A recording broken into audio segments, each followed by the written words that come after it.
Hello and welcome, Exiles, to the build guide video for the Poison Concoction Elementalist, and in late game, eventually you can become an Occultist if you can afford to steal this node here. Now, let's go ahead and do an in-game showcase of the character real quick for you. I have an Uber Shaper prepped, just to give you an idea of what the character looks like. Get these scarabs out of here. I was doing some T17s. I'm going to showcase an Uber Shaper, just to give you an idea of what the character looks like. All in all, this character performs at a very, very high level. I'm quite pleased with the entire progression of the build from starts of a Leaguestart playing as basically I did a life-based character playing Righteous Fire until about 50 to 60-ish, and then I was able to buy Poison Concoction and Bouncing is when I swapped my tree over. If you're starting this as a second character, you can just start out as Poison Concoction and Bouncing. It's going to be a little bit questionable in the first act or two because your tree just doesn't really support it, but Poison Concoction of Bouncing plus some Twink leveling gear, you should be able to completely crush, and then by the time you get the Elementalist Ascendancy, you'll just be overpowered for the rest of the time from then on out, all the way up until you're getting into stuff like Ubers. Now, some of the highlights of this character that I really, really like is mainly has to do with the defenses and the level of gear required to get to this level of damage. For one, the defenses are a ton of block with recover on block. We also have things like permanent endurance charges. We also have this thing right here, Stone Golem with safeguarding. I'm going to showcase this on Uber Shaper Slams. It's amazing. Essentially, basically, it guarantees we're not going to die to physical slams. Enemy damage conversion. In the Elementalist version, with Calm's Binding on your Mercenary, you get up to 65% of enemy damage converted to fire. It basically makes enemy physical damage like nullified. We have Flesh and Stone for 20% DR. We have Arctic Armor for 20% DR. All these things are just pairing so nicely, and I couldn't be happier with how it turned out. We have a bunch of regen from our Stone Golem, a decent amount of Leech and Instant Leech, and technically you could get Discipline gain on hit if you wanted to. That highlights some of the defenses. The offenses, a lot of people always ask me, wait, why don't you use Life Flask? Do you need a Life Flask for Poison Concoction? Poison Concoction has two sources of flat damage. Number one is its gem levels. Just as it gets gem levels, it gets flat damage. And number two is a Life Flask. I opted to just purely focus on getting a couple gem levels and just completely forget about the flask entirely. And this has felt pretty decent. I may end up going back and trying to set up with like one Life Flask later on when I do some voided maps. We'll see if I get around to trying that or not, but I'm thinking about trying it. And this is what it looks like on a Shaper. Let's see if we can get him to do a slam on us. Hopefully we can. Look at this slam. Look how much damage it does. I did about like 1k of our 11k ES. For example, Shaper's Uber Slam is something around, I want to say it's a 20k fizz hit, roughly. The reason that does so little damage is because we have basically all the damage is being, and watch us tank it again. About 2k that time. Basically, all the damage is getting shot right into our Golem of safeguarding, and then on top of that, we have Flesh and Stone DR, we have Arctic Armor DR, we have conversion damage from Calm's Binding, which basically means physical hits. Although we don't have any traditional armor mitigation, we are extremely tanky to them. Also, we have endurance charges and stuff like that, but on top of that, Shaper's Uber Slam is non-blockable. That's why I wanted to showcase this attack. Specifically, if I tried to showcase a different attack from a different enemy, most attacks are blockable, and we have like 60 attack block and about 75 spell block or 78 spell block with recover on block. So it'd be hard to demonstrate tanking damage from attacks that just don't hit us because they get blocked. So this is why I'm doing an Uber Shaper, is because it can showcase a mechanic that is non-blockable and showcase how much damage it does, thus giving you an idea of the mitigation.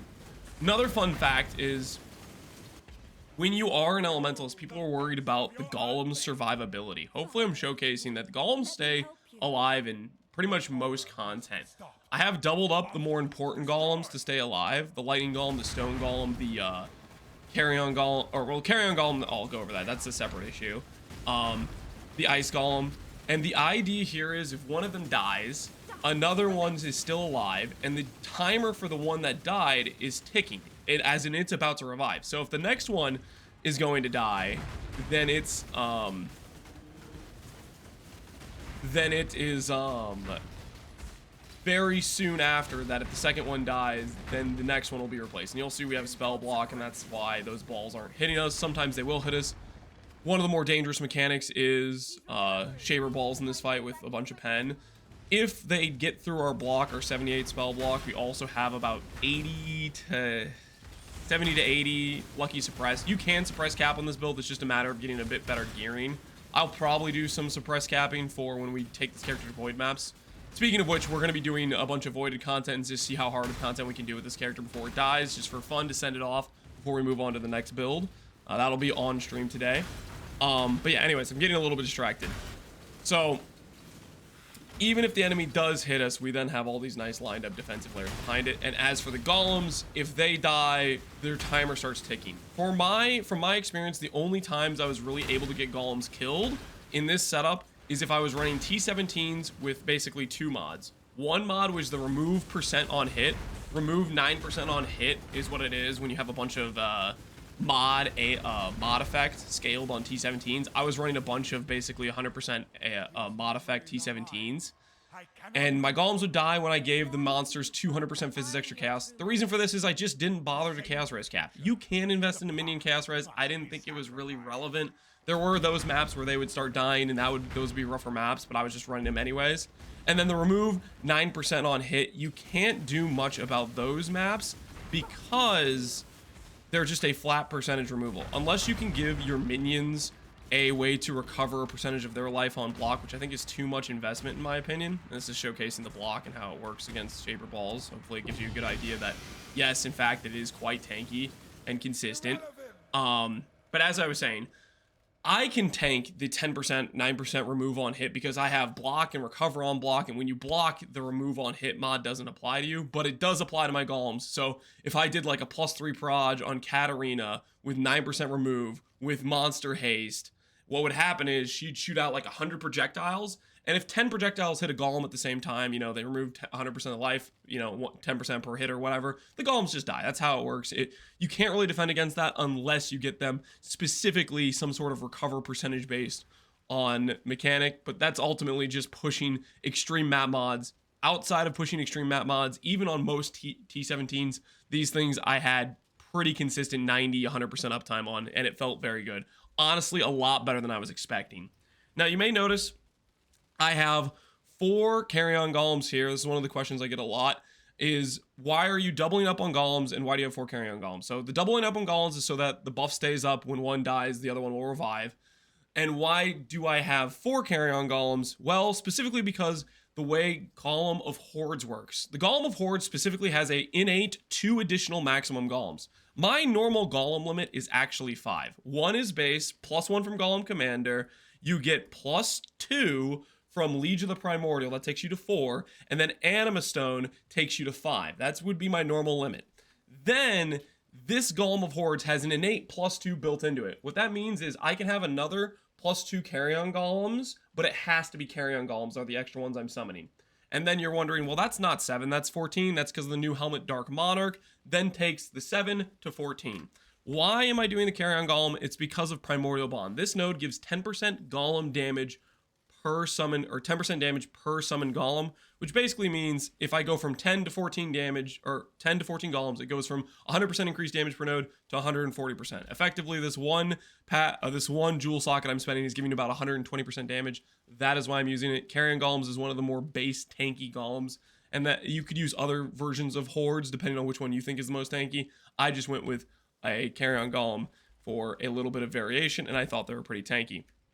Now, as for the mechanics of this character, we are doing a few interesting things. We're doing a reverse chill, which is done via a combination of Ice Fang Orbit, Winterweave, and Golden Rule. The way this works is I inflict a poison with Ice Fang. The poison then gets reflected because of Golden Rule, so now the poison's on me. Ice Fang says, if you are poisoned, you are also chilled.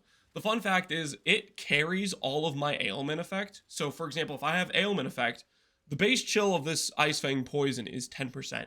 If I have 100% ailment effect, it will make that base chill go from 10 all the way to 20. So you'll notice in this clip we've been playing with about, I think, 22 self-chill. And the way that works is once that chill is on us, We then reverse it with Winterweave to give ourselves action speed, and just a really feels good playstyle. Now you may be wondering, Lance, why don't you use the new poison rings? As far as I can tell, they are currently bugged. Specifically, well, I don't know where I put it, but there's, was a bad example. I had the Ice Fang rings somewhere. Oh, here. Betrayal Sting. This would be a really good DPS option if it worked. From my testing, I tried basically wearing 2 of these rings for 80% chance for additional poison.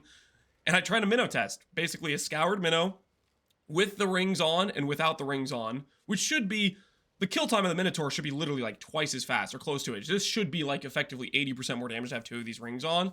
And without the rings on and with the rings on, I had like the exact same kill time. So as far as I can tell, these rings are just bugged. They're not working and they have a nice hefty res downside.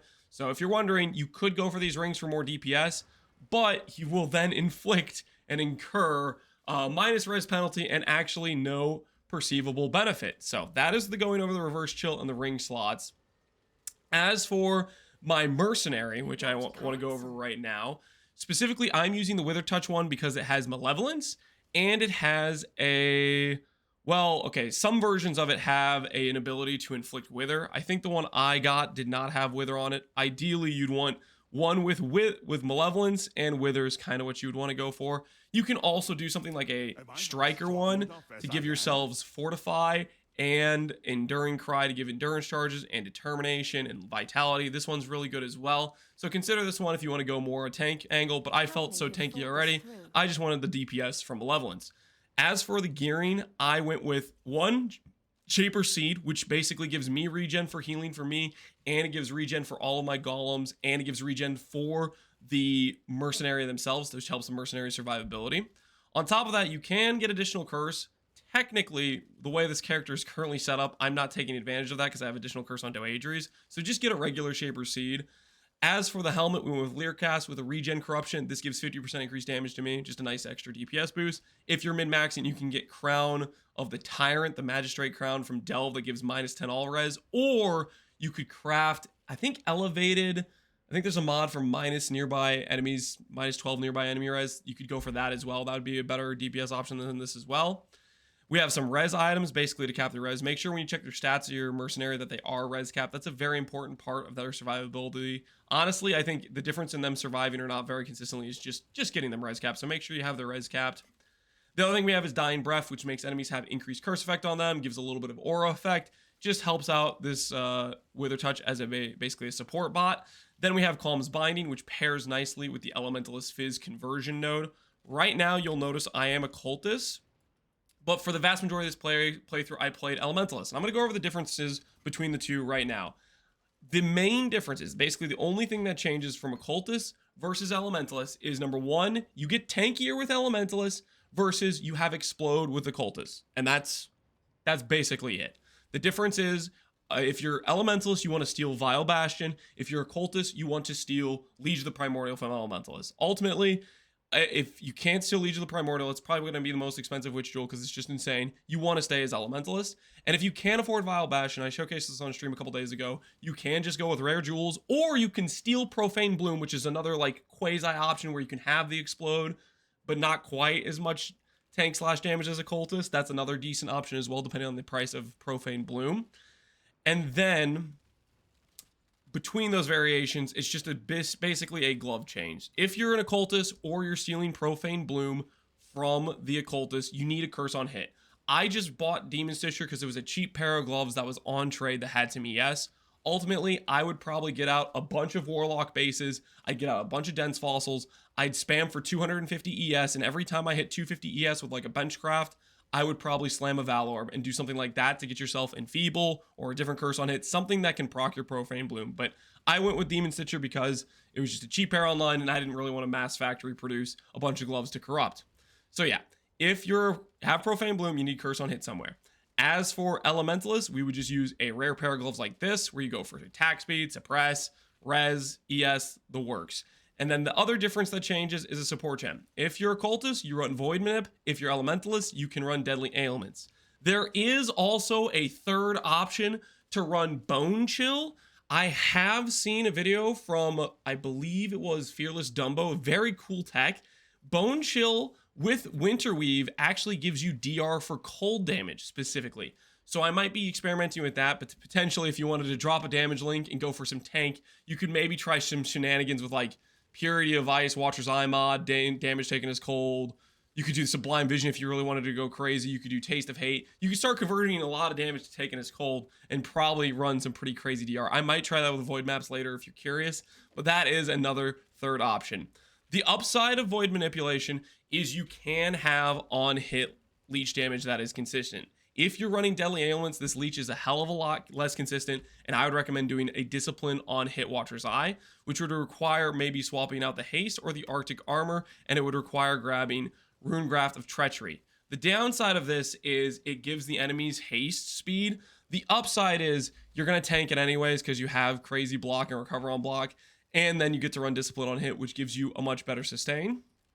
So that's the difference in Deadly Ailments. Deadly Ailments, you can't run these mods.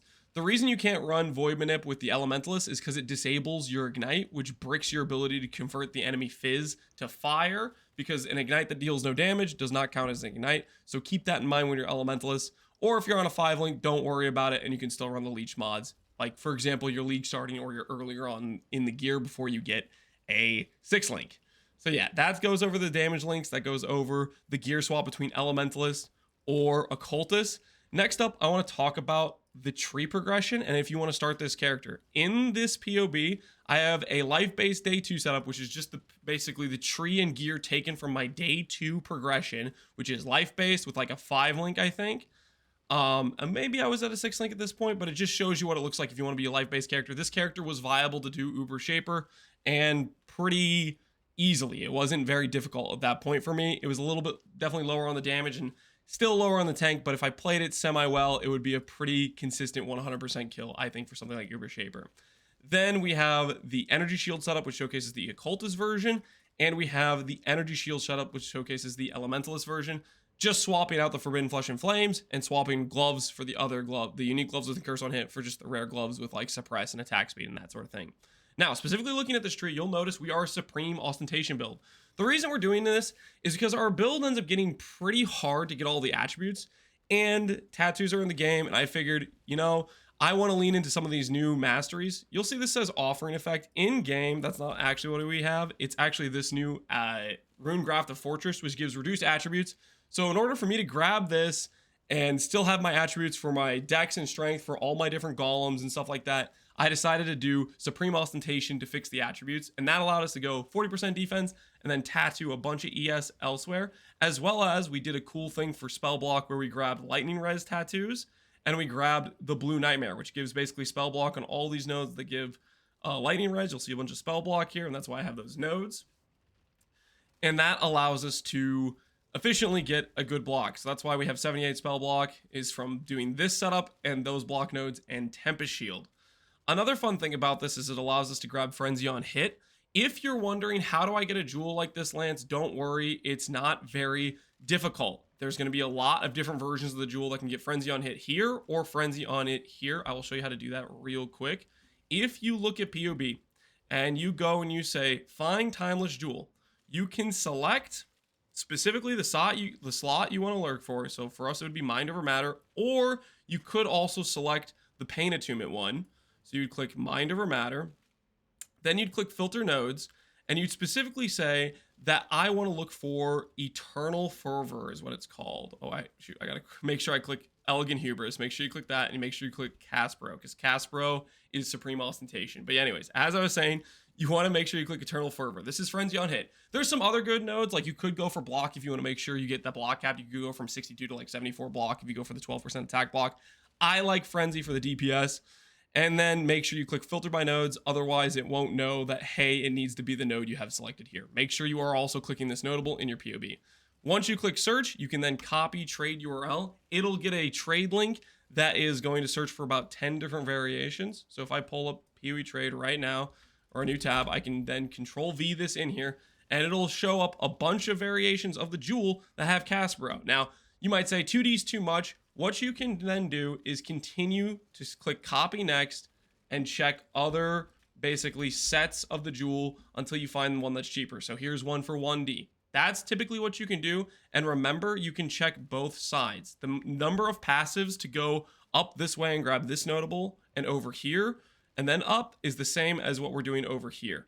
Additionally, one small advantage, this side is actually slightly better because I can tattoo 3% ES here, whereas if I was over here, this would be a worthless node like this. So I'm going to probably swap that over after this video before we start going into voided maps, because that'll get us just another nice little 3% additional ES, as well as it gives us access to this wheel here. But ultimately, you can use both sides. Just use the timeless jewel calculator to give yourself something like Frenzy on hit, or if you like some of the other elegant hubris nodes, you can fish around. Another thing you can do is you can combine this with an impossible escape if you really want to get min-maxy with it, and potentially pick up some really good nodes that are within the circle of this impossible escape or this impossible escape. It's a nice little combo thing you can do if you are thinking about it. And I might even do that myself. I might be thinking about it. We'll see. So yeah, that is something you can do for timeless jewels. As for some other tech we have in the character, you'll notice that our character has permanent uptime on 4 endurance charges. How are we doing that? We are going to the level 5 version of Grant Endurance Charge. This is the tier 5 where you have the conflict up, so it says granting an endurance charge every 11 seconds. And then all we are doing is on our tree, we're going 1, 2 to get to our 4th endurance charge. And this 20% duration makes our endurance charges last 12 seconds. Because we generate an endurance charge every 11 seconds, the timer keeps getting reset at 12, and that gives us the permanent endurance charge uptime. So that goes over that. As for one more thing I want to go over is Amulet. People have asked me a lot, can you do anything else besides Dragon Fang? If Dragon Fangs are expensive, this is, I think, comparable / worse than a +2 rare amulet with dot multi. So I would look around for +2, making +2 amulets with dot multi if you want to upgrade over this. You can also go for a reflected focused amulet where you go for like %ES plus dot multi plus another stat that doesn't matter and try to reflect it. If you get %ES plus dot multi, I believe that'll be not only higher damage, but probably gain this character like 2,000 energy shield. So that's another option. And then if you're on a budget, then I would look for an amulet that has dot multi, 2 other good suffixes, do a Bristle Matron for suffix can't be changed, Reforge Chaos that should guarantee you a +1 chaos, and then benchcraft either life or benchcraft %ES, depending on if you're ES or you're on life version. That'll be a little bit less DPS than this, but it should work out.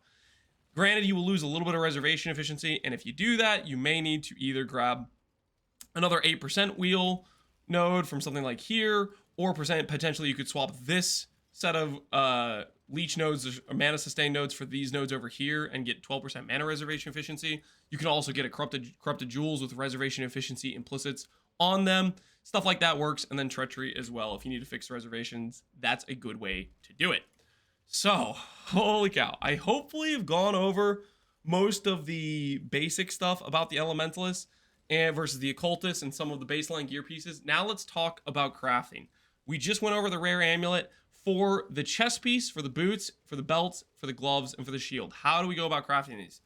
For the chest piece, for the belt, and for the gloves, it's basically just dense fossil spam. For the belt specifically, you can just awaken orb T1 %ES Crusader with T1 body armor from the 2 different Shaper and Crusader influences on a crystal belt. And if you get a 3rd prefix that isn't very good, it's okay. You could just play with that. Mine is only a T5 flat ES. It's not that much better than a stat that gives you nothing. Or if you're not happy with that, you can dense fossil it more to try to get better ES prefixes than that. That's kind of your options there. You can also maybe run, even if you wanted to, potentially you could run Tides of Time. That goes over the belt. And then for the suffixes of the belt, prefix can't be changed, Veiled Chaos Orb, go for Unveiling Regen or Res, block a stat you don't want, slam, and then benchcraft. For the chest piece and the gloves, it's basically the same thing. It's dense fossils, and you're just trying to look for good ES mods. Once you get good ES mods, then you can use Eldritch Currencies to try to craft your suffixes, and just basically look for res. That's mostly what we're going for here. As for the chest piece, specifically for socketing the chest piece, you want to, number 1, Tailoring Orb it first for at least 8% defense. It's about a 1 in 4 to 1 in 5 Tailoring Orb. It'll give you another like 100 flat ES, definitely worth doing. And then after that, for coloring it, you want to Blocking for white sockets for your first 2 sockets or first 3 sockets, depending on how much you want to go for. I think it's roughly on average a 1 in 3 to hit 3 white sockets, or a 1 in 3 to hit 2 white sockets, or a 1 in 3 to hit 1 white socket. I think it's evenly weighted between those socket colors. And then you do 3 socket, 4 socket, 3 socket, 4 socket until you got a 4th socket that's green, 4 socket, 5 socket, 4 socket, 5 socket until you have a 5th socket that's green, and then you put on the 6th socket and then you 6 link it afterwards. That is how you off color a pure int base like this to have all these off greens for the build. Okay, now going up to the boots. What you want to buy is a Warlock pair of boots that has a Redeemer influence, or you can slam a Redeemer influence on a quality pair of boots. Then you're going to do a Reforge physical. This is guaranteed to give you the gain Fizz as cold mod. The reason you're doing this is specifically because you just need an influence mod. You're trying to elevate the non-damaging ailment effects. And so if you click Reforge Fizz, you have a Chaos Orb that always guarantees there's at least one influence mod. So when you randomly roll ailment effect, you can afford to just go slam the elevation orb. And if you hit ailment effect elevated, you can then awaken orb tailwind onto that. Hopefully you hit a better suffix than I did. 30 cold res is decent. Maybe you'll get unlucky and you'll hit a stat that doesn't help. You know, it's kind of RNG. But after that, I would recommend doing Bristlemation crafting with Veiled Chaos Orbs, blocking life or blocking mana to then unveil movement speed, block mana or block life, and then slam. Hopefully you hit an ES mod. I hit T8 life. That's how it goes sometimes. And then benchcraft ES. I might try to recraft the prefixes later because it would get us another like 100 flat ES if we did get flat ES on the boots, but I don't know if I'm going to do that or not. Whew. My throat's getting cooked. All right, so that goes over the body armor, the gloves, the belt, the boots, the amulet. As for the shield, this one's a little bit cooked. You have a few options. One is just trying to accommodate a bunch of Shaper Shield bases the old way, where you basically alt spam for one mod, slam together, one mod, slam together, you do that sort of stuff, and then work your way up to a 4-mod base with block chance, ES, and recover on block. Or just block chance plus flat ES, plus recover on block, plus bench crafted percent ES. That would honestly, on a titanium base, would probably be basically the same ES this shield has. That's probably what I would go for if I were you, because getting a 3 mod versus getting a 4 mod with the change recombinators is going to be rough. That's probably the best, most consistent way to do it. Another way is just gamble with a bunch of dense fossils.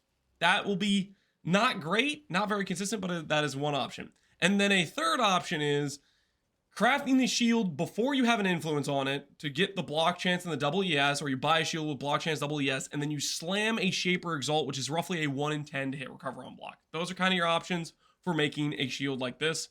Ultimately, if you're min-maxing, I would even consider doing a Supreme Spike Shield to get yourself Suppress. If you could get Suppress on this, it would allow the build to Suppress cap, so that would be a nice option as well. Okay, that goes over a lot of the gearing.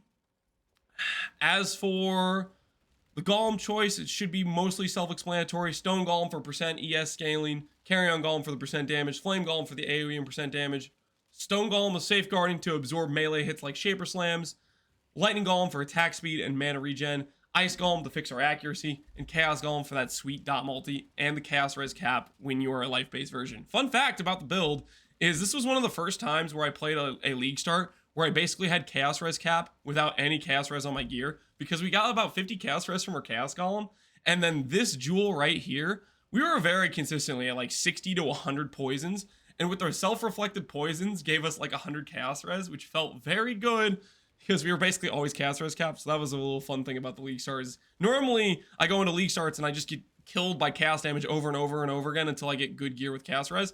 And this league, that just didn't happen, which that felt really good on Leaguestart. Whew. All right. I think I went over most of the things about the character. All in all, I'm really happy with how this build performs and what all content I was able to do with it. Hopefully you guys liked the progression and the updates. And this build guide hopefully covers all the information. Of course, if you have questions about the build, feel free to come by the stream and ask. I'm streaming on a regular basis, and later on, we're going to take this character into Void Maps and give it a proper send-off before our next character, which I want to do a cast on crit Soul Sacrifice Occultist. Hopefully you guys enjoyed. As always, thanks for watching, Exiles. Take care, and peace out.